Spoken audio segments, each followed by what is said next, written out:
Hi friends, so today is the 9th of December 2024 and that means that I have been drawing every day for an entire year. I wanted to make this video to look back and share what I've learned during this first year, and I will be skipping over a lot of details, but if anything of what I say is of interest to you, then I have actually been tracking all of my thoughts and changes over this blog series called Sketchbook Journey. Additionally, if you don't want to hear me yap and just want to know what made the biggest difference for me in my first year, then here's a list with timestamps that you can skip to. Prior to last year, my only real experience with drawing was actually just stealing other people's stuff and pasting PNG files on top of Minecraft screenshots. It's not something that I'm proud of to look back on, but it's very telling that I never thought that I would be able to draw. I went through the majority of my life believing that I was born with a talent for music and not for drawing, which also put me in this mindset that art is something that people are born to do and that it can't be learned. Fast forward to 2023, I actually think that the tipping point for that mindset that art is something people are born to do was finally toppled when PewDiePie released his video on teaching himself how to draw, because I thought that, well, if he can do it, then I should give it a try.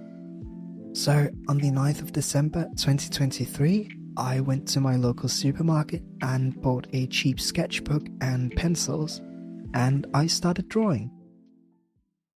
While I initially just tried to copy drawings I saw on Pinterest, after my first week, I started taking notes and I started watching tutorials from Sam Does Arts, where I was focusing more on how Sam approaches drawing and not being too hung up on me creating pretty or complete drawings, which led me to discover the flip method and also the general rule that when drawing, you always draw the head first and then using the head itself as the measuring stick for everything else. Though after the first 3 weeks of drawing every day, my exams hit, which made me want to quit drawing temporarily and just focus on exams. But it also brought me kind of an internal conflict because I felt this deep urge to keep drawing, but I couldn't find any rational or concrete reason to keep drawing. The only answer that I really found was something that my professor actually said during our first lecture with his class. To live is to be on borrowed time. That means that the only sin that cannot be forgiven is wasted life. If you feel like you're wasting your life right now, then you have a duty to walk away. I won't be offended by that, because it means that you're taking your life seriously for as long as you have it. It let me know that as long as I have a sense that drawing has a deep value to me, I need to keep going. Following that minor existential crisis, I finished up my first 60 days of drawing, having mainly just practiced the underlying structures and really just tried to get into the mindset of an artist like Sam. It's around this time that I also discovered Ori Days, who in one of his videos introduces a practice method that I still use today. It's the draw, reflect, learn cycle. Though back when I initially discovered it, I was still basically repeating how I was already doing things, and I thought that if I learned the technique behind how something is drawn, I would be able to draw that thing really well.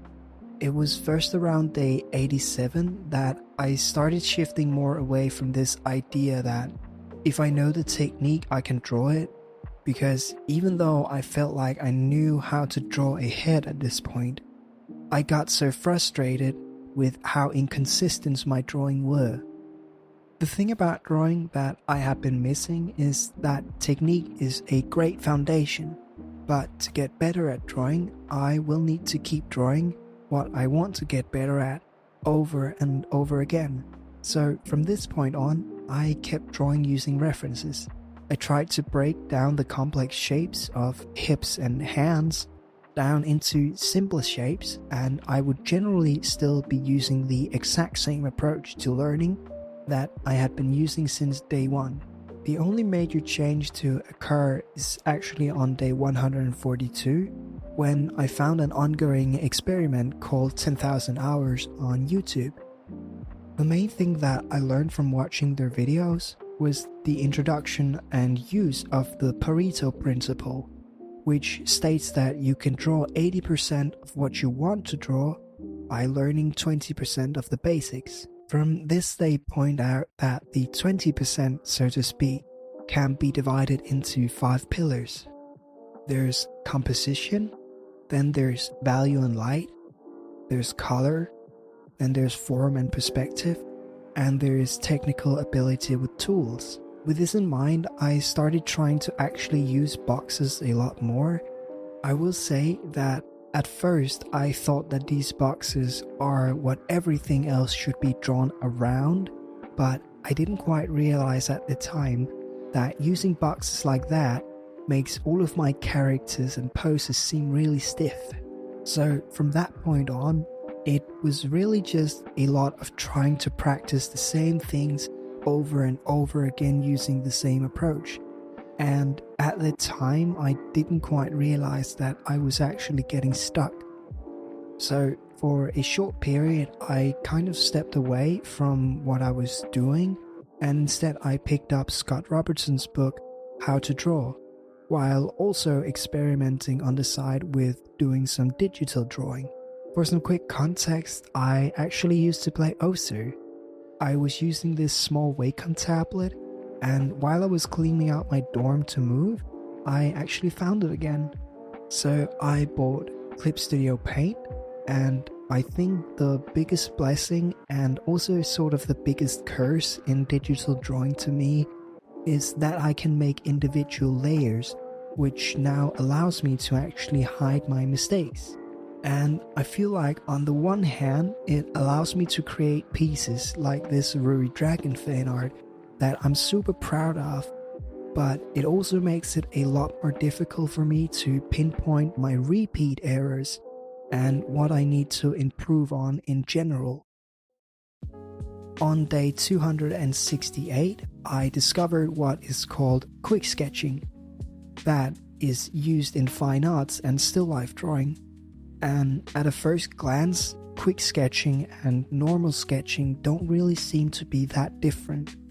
But I noticed that the main differences are that when I do quick sketches, I hold my pencil very lightly, just placing it on top of the paper without actually pushing down. And I also like to grip my pencil about 1/3 of the way up from the end. Using this, a quick sketch actually restricts me to only capture the essence and the form of what I am drawing, whether it is a still life or a character.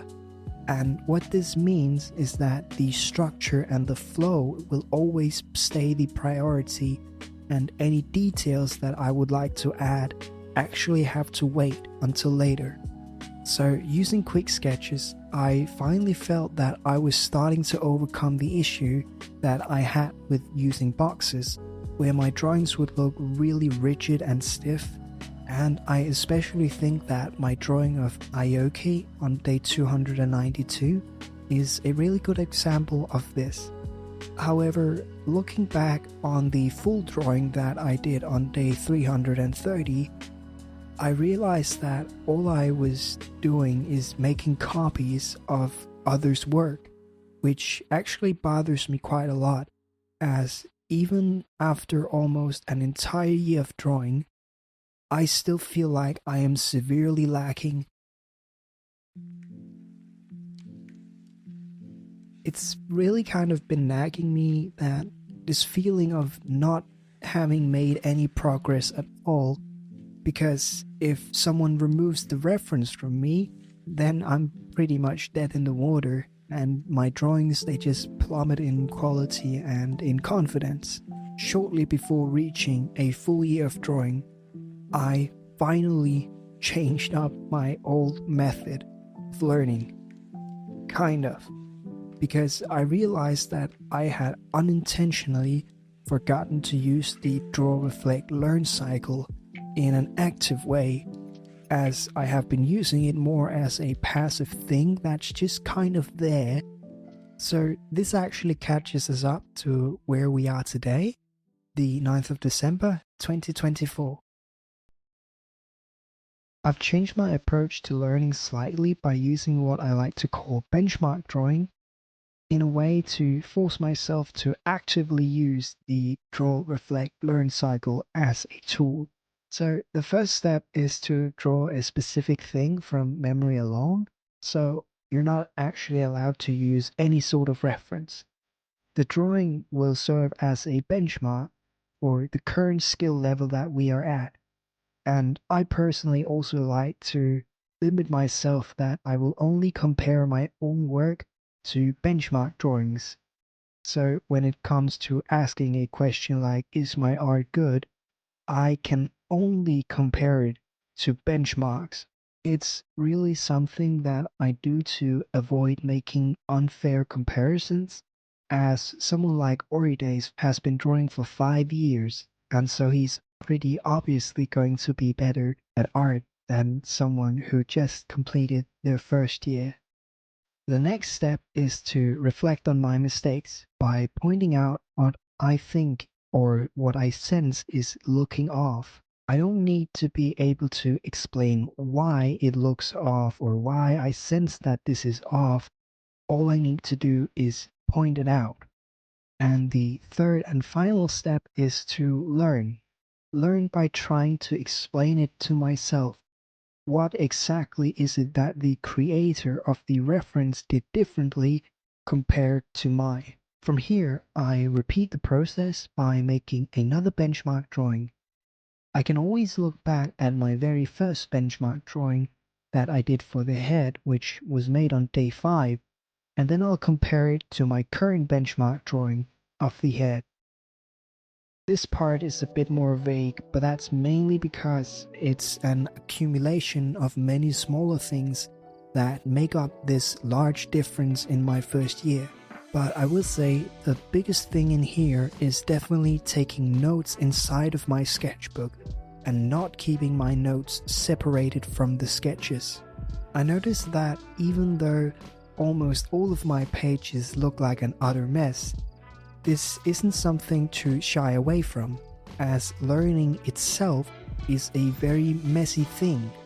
It's not to say that I don't get a bit frightened when I see the sketchbooks of other artists who have made these incredible drawings on every single page of their sketchbook, but I also can't help but wonder what it would actually look like if they actively took notes on what they were thinking as they were drawing that specific thing. I found that it's easier for me to not keep everything in my head, so that's what I like to do. I like to write a bunch of notes. And adding on to this, I also noticed that the times where I improved the most is when I'm actively practicing what I suck at drawing. Feeling I'm bad at drawing this specific thing, like the face, actually turned out to be the area where I improved the most. The last thing is a bit more difficult to explain because it doesn't really apply to the beginning of learning to draw. It's more a thing that I noticed slowly as I progressed towards the halfway mark of my first year.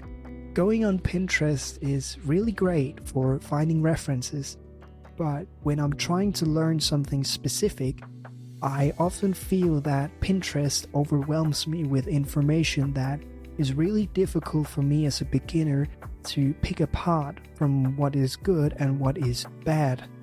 To avoid being overwhelmed, I made a list where I name my top 3 artists at a given time, and then I stick to only using their sketches, art and tutorials as references to learn from. The main point isn't to make copies of their work, it's more to understand the way that they think and approach drawing. So over the past year, I've read a few books and I watched different tutorials on stuff like perspective and shape, and they all explain it in slightly different ways, and some even have completely different methods, but they always get to around the same result of showcasing what something like 1 point, 2 point or 3 point perspective is. The same goes for basic shapes such as spheres, cubes and cylinders. You'll see them almost everywhere in every tutorial, but explained in different ways. They are, so to speak, the formulas of drawing.